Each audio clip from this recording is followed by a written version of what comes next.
बहुत दूर से जल लेकर पैदल आ रहे हैं। आप गेट खोल लीजिए जल्दी से कि आपका दर्शन हो जाए, है ना। तो बम जी चाहेंगे एक बार दोनों हाथ उठा ले, एकदम काशी वाले बम, काशी वाले बम। और पीछे भी जितने हमारे बम लोग हैं, आप लोग भी दोनों हाथ उठा के और बाबा से गुहार लगाएंगे क्या कि केवरिया खोलिए बाबा। अरे खोल दी बाबा हो केवरिया खोलिए बाबा। आइल पानी तोहरी दुअरिया केवरिया खोलिए बाबा। चलिए देखिए एक हाथ कमर पे रख ले और एक हाथ माथे पे, लेकिन ठुमका लगेगा। लेकिन भस्मासुर मत बनिए। नहीं भस्मासुर नहीं बनिएगा, हम लोग बाबा के भक्त हैं, है कि नहीं। कुछ भी गलती होगा तो बाबा अपना बच्चा समझ के माफ कर देंगे। एक हाथ कमर पे और एक हाथ माथे पर, और म्यूजिक के साथ 1 2 1 2 3 4।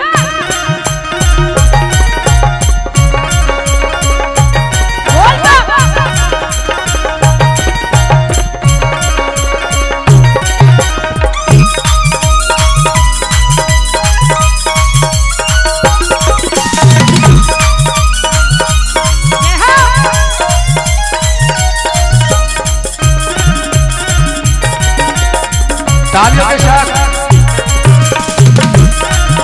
हर हर महादेव। केवरिया होली ए बाबा, केवरिया होली ए बाबा। आइल बनी तोहर दुवरिया केवरिया होली ए बाबा। आइल बनी तोहर दुवरिया केवरिया होली ए बाबा। केवरिया होली ए बाबा, केवरिया होली ए बाबा। बारा बनी तोहर दुवरिया केवरिया होली ए बाबा। आइल बनी तोहर दुवरिया केवरिया होली ए बाबा।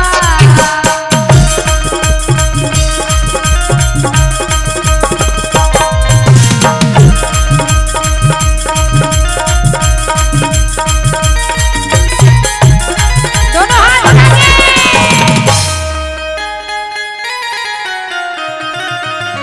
बाबा चाहता हो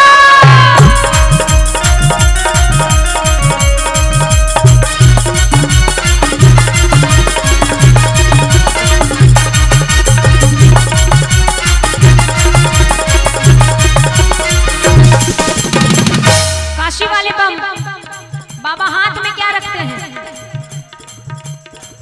त्रिशूल। एक हाथ में त्रिशूल और एक हाथ में डमरू। बाबा के हाथ में डमरू शोभे,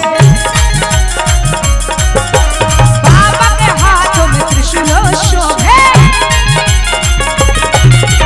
बाबा के हाथ में डमरू शोभे, बाबा के हाथ में त्रिशूल शोभे। अरे बाबा के हाथों में डमरू शोभे, अरे दानी के हाथों में त्रिशूल शोभे। शोभे लगहुआ नगरिया केवरिया होली ए बाबा। झूमे लगहुआ नगरिया केवरिया होली ए बाबा। केवरिया होली ए बाबा, केवरिया होली ए बाबा। आइल बनी तोहरे दुवरिया केवरिया होली ए बाबा।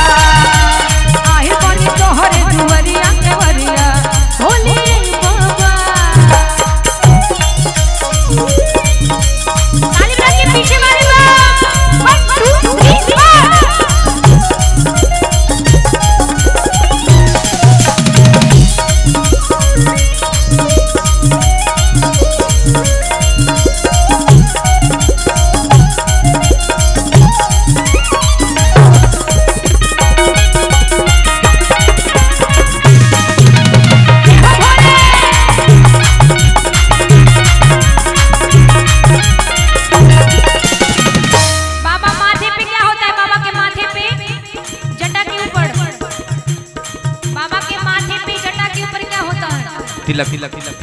चंद्रमा क्या होता है? चंद्रमा चंद्रमा होता है। और बाबा के गले में सर नाग का सांप। हाँ क्या बात है, जिया बम जिया। अरे बाबा के माथे पे चंद्रमा शोभे, बाबा के गले में नगवा शोभे, बाबा के माथे पे चंद्रमा शोभे, बाबा के हाथ। अरे बाबा के माथे पे चंद्रमा शोभे, अरे बाबा के गले में नगवा शोभे। और जाटा में सोहे गंगाधार केवरिया होली के बाबा, जाटा में